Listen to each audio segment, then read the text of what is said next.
नमस्कार, आप देख रहे हैं किस्सा यूपी का। मैं हूं आपके साथ सृष्टि शाह।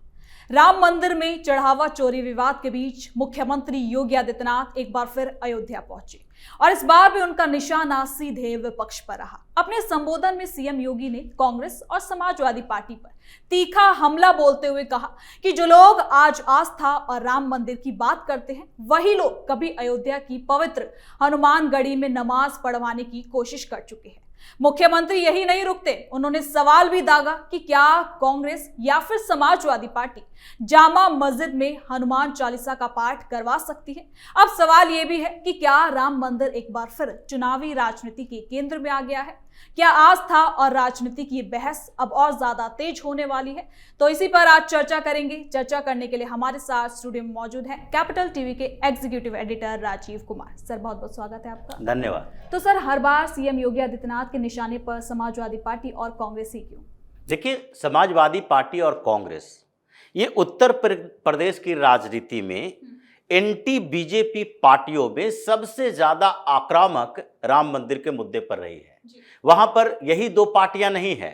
अगर उत्तर प्रदेश में देखें तो कभी समाजवादी पार्टी से बड़ी पार्टी हुआ करती थी मायावती की पार्टी।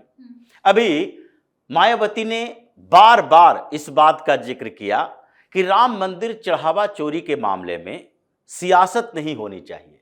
ये एक ऐसा संवेदनशील मामला है जिसमें किसी भी पार्टी को अगर ये लगता है कि चढ़ावा चोरी में सुधार के बाद चोरी खत्म हो जाएगी तो अपने पार्टी के अंदर बैठक करो, अपने लोगों के साथ बैठक करो, कोई एक ब्लूप्रिंट तैयार करो, एक प्रस्ताव रखो सरकार के सामने कि मेरे पास एक आइडिया है, इस आइडिया को अगर इंप्लीमेंट करवाया जाए तो राम मंदिर में आगे से किसी तरह की चोरी नहीं होगी। ये आपके कंस्ट्रक्टिव पॉलिटिक्स कही जाती है, सकारात्मक राजनीति, रचनात्मक राजनीति। कि नहीं, एक घटना घटी है जिस घटना के बाद ये लगा है कि हिंदुओं के संवेदना को, हिंदुओं के भावनाओं को आहत किया गया है। कुछ लोगों ने इसमें गड़बड़ियां की है। अब उस गड़बड़ियों के कारण न पूरा ट्रस्ट बदनाम हो सकता, न राम मंदिर बदनाम हो सकता, न पूरा हिंदू समाज बदनाम हो सकता, लेकिन आप लोगों ने वही करने की कोशिश की। ये दोनों पार्टियों ने यही किया, राजनीति और उसमें भी डिस्ट्रक्टिव पॉलिटिक्स, यानी कि नकारात्मक राजनीति करने लगे कि नहीं चढ़ावा चोरी हुआ है तो इसमें भूमिका किसकी है? आरएसएस की। आरएसएस की भूमिका कैसे उसमें हो गई? इसमें भूमिका किसकी है? विश्व हिंदू परिषद की। क्योंकि इन लोगों के राजनीति के केंद्र में एंटी हिंदुत्व है। एंटी हिंदुत्व इसी बात के लिए है क्योंकि इनको मुसलमानों को खुश करना है और हिंदुओं को डिवाइड करना है। तो इन लोगों ने डिवाइड करने के लिए दो तरह की पॉलिटिक्स की। पहले से ही करते रहे कि डिवाइड करने के लिए पॉलिटिक्स ऐसी करो कि धर्म के मुद्दे पर हमेशा अपर कास्ट के लोगों को और लोअर कास्ट के लोगों को जो ये मानते हैं, ऐसे कोई अपर कास्ट लोअर कास्ट होता नहीं है। अगर सरकार ने ये व्यवस्थाएं आरक्षण के लिए नहीं बनाई होती तो सनातन परंपरा में हिंदू धर्म में कोई अपर कास्ट नहीं है, कोई लोअर कास्ट नहीं है। कास्ट है लेकिन कास्ट होने का मतलब अपर लोअर नहीं होता है। ये एक वर्टिकल व्यवस्था थी कि सब अपनी अपनी जगह पर हैं। ये एक हॉरिजेंटल व्यवस्था नहीं थी कि शीर्ष पर ये रहेगा, उसके नीचे ये रहेगा, उसके नीचे ये जाति रहेगी। ये राजनीति ने इसको ऐसे अपर और लोअर के बीच बांट दिया और उसके बाद रिजर्वेशन के लिए ये माना गया कि नहीं, कुछ जातियां, जो जातियों के आधार पर कुछ समूह को, कुछ वर्गों को हम मानकर चल सकते हैं कि ये पिछड़ा है, कोई पहचान का तरीका नहीं है, जाति ही पहचान का तरीका मान लिया जाना चाहिए। इसलिए अपर कास्ट लोअर कास्ट की बात हुई और उस अपर कास्ट लोअर कास्ट की बात को इन लोगों ने राजनीति के केंद्र में हिंदुओं को डिवाइड करने के लिए रखा कि नहीं, ये धर्म का मसला केवल अपर कास्ट के लोगों के लिए है, लोअर कास्ट के लोगों को इससे धर्म से कोई लेना देना नहीं है। जबकि उनके लिए भी उतना ही लेना देना है। वो धर्म और संस्कृति और उनकी पहचान के साथ वो उतने ही जुड़े रहते हैं जितना एक ब्राह्मण है, जितना वो दलित है। दलित भी मंदिर में वैसे ही जाते हैं जैसे ब्राह्मण जाता है, ईश्वर को वैसे ही मानते हैं जैसे ब्राह्मण मानता है। लेकिन इन लोगों ने राजनीति करके हिंदुओं को धीरे धीरे ऐसे एक दूसरे के खिलाफ जहर भरना शुरू कर दिया कि एक दूसरे से ही लड़ने लगे। और इस मुद्दे पर भी ये यही चाहते हैं। जैसे समाजवादी पार्टी को या अखिलेश यादव को राम मंदिर में चढ़ावा चोरी से उससे क्या नुकसान होगा, राम मंदिर को क्या नुकसान सहना पड़ेगा, वहां की व्यवस्थाएं कैसे कमजोर होगी, वहां पर जो आगे के प्रोजेक्ट चल रहे हैं, यानी राम मंदिर के लिए पूरे अयोध्या को एक नए स्वरूप दिया जा रहा है। वहां इंटरनेशनल एयरपोर्ट बनाया गया, वहां पर बिजनेस हब स्थापित किए जा रहे हैं, उनके इर्द गिर्द के क्षेत्रों को सैटेलाइट टाउन में डेवलप किया जा रहा है और बिजनेस के नए आइडिया आ रहे हैं। राम मंदिर ट्रस्ट से जो पैसे चढ़ावा के माध्यम से आए या फिर अलग अलग किस्म के दान से आए, उन पैसों के मैनेजमेंट की बात होती है कि नहीं इससे क्या क्या बनाया जा सकता है, आगे क्या करेंगे। तो ये एक ओवरऑल ये चीजें चल रही थी कि एक साल में लगभग इतना पैसा मैनेजमेंट में खर्च होगा, यानी कि 2-4 प्रोग्राम होगा, कितना पैसा खर्च हो सकता है पिछले साल की अपेक्षा। यह भी बात चल रही थी कि इसमें कितना पैसा खर्च हो सकता है खाने पीने, यानी कि जो बाहर से लोग आते हैं उनके प्रसाद की व्यवस्था में कितना पैसा खर्च हो सकता है, सफाई, दूसरे मैनेजमेंट में कितना पैसा खर्च हो सकता है। उसके अलावा जो पैसे हैं उसका इस्तेमाल तो करना पड़ेगा। तो उसके लिए हॉस्पिटल भी चाहिए, लाइब्रेरी भी चाहिए, कुछ एजुकेशन इंस्टीट्यूशन भी चाहिए। जैसे वाराणसी में अलग अलग गुरुकुल परंपराएं चलती है, अयोध्या में भी गुरुकुल चाहिए।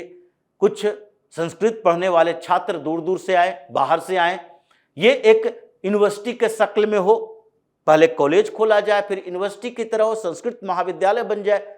लेकिन ये व्यवस्थाएं से अखिलेश यादव को कोई लेना देना नहीं है। ये चढ़ावा चोरी के मामले में ये सारे प्रोजेक्ट अटक गए हैं, अब विश्वास थोड़े कमजोर हुए। तो इसके कारण अगर योगी आदित्यनाथ को इंटरेस्ट है, उनको अंदर से, यानी कि ऐसा नहीं है कि वो बाहरी तौर पर राजनीति करने के लिए भगवान राम से जुड़े हैं, वो भगवा में हैं, वो सनातनी हैं, वो हिंदू हैं, उनकी भावनाएं जुड़ी हुई है। तो ऐसी स्थिति में जब उनको ये दिखता है कि कांग्रेस और समाजवादी पार्टी ये दोनों किस तरीके से नकारात्मक पॉलिटिक्स राम मंदिर के मुद्दे पर कर रही है, जो वो पार्टियां जिसने कभी ये चाहा ही नहीं कि राम मंदिर बनाया जाए, जिसने ये चाहा ही नहीं कि यहां से बाबरी मस्जिद का विध्वंस हो, वो पार्टियां आज राम मंदिर के मुद्दे को उठा रही है। इसका मतलब इसके दिमाग में खुराफात चल रहा है।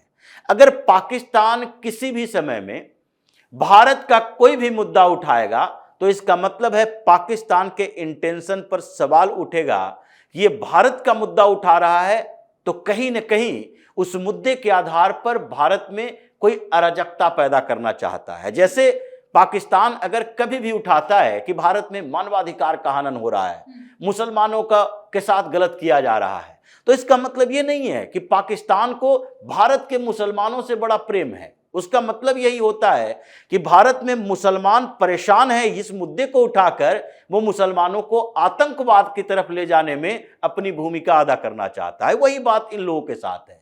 जिस राम मंदिर से आपका जुड़ाव ही नहीं रहा, उस राम मंदिर के मुद्दे को उठा रहे हो, इसका मतलब आपके दिमाग में खुराफात चल रहा है। और खुराफात किस बात का है कि किसी भी तरह से ये राम मंदिर के मुद्दे पर हिंदुओं के दिमाग में कम से कम आए कि देखो ये पंडित लोग हैं, ये ब्राह्मण लोग हैं, ये जो ट्रस्ट पर कब्जा किए हुए हैं, साधु संत लोग हैं, ये लोग हमारे पैसे को लूट रहे हैं। तो इसका मतलब एक ब्राह्मण और दलित के बीच गैप बढ़ जाए और ये फिर पिछड़ा वर्ग, अति पिछड़ा वर्ग की राजनीति, जो दलित की राजनीति करना चाहते हैं, उस राजनीति में सफल हो।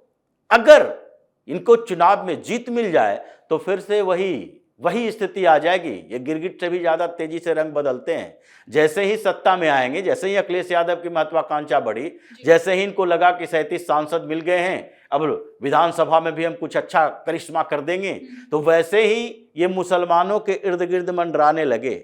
और सत्ता में आने के बाद तो ये मुसलमानों की गोद में बैठने वाली पार्टियां हैं। तो इसलिए योगी आदित्यनाथ को लगता है कि इन लोगों के सही पहचान, सही चेहरा लोगों के सामने आना चाहिए। और तभी वो कहते हैं कि ये जो राम मंदिर के बनने के पहले ये जो तुम्हारी सरकारें थी, अयोध्या कैसे गंदगी में लिप्त रहता था, आज ये वैश्विक शहर बन गया है, ये भारत की आध्यात्मिक राजधानी बन गई है, ये आध्यात्मिक स्पिरिचुअल कैपिटल है। जैसे कि आर्थिक राजधानी मुंबई को कहा जाता है, ये भारत की आध्यात्मिक राजधानी बन गई है, इंटरनेशनल एयरपोर्ट है, साफ सफाई है, दुनिया के हर कोने से लोग यहां पर आते हैं। और ये इनकी सरकारें थी, ये अयोध्या भी नहीं बोलने देते थे, ये तो फैजाबाद की बात ही करते थे, ये बाबरी मस्जिद की सिक्योरिटी के लिए पूरे सीआरपीएफ की फौज खड़ी कर दी है, यूपी पुलिस की फौज खड़ी कर दी है, और इन्हीं के पिता ने सारे कार सेवकों को गोलियों से भुनवा दिया।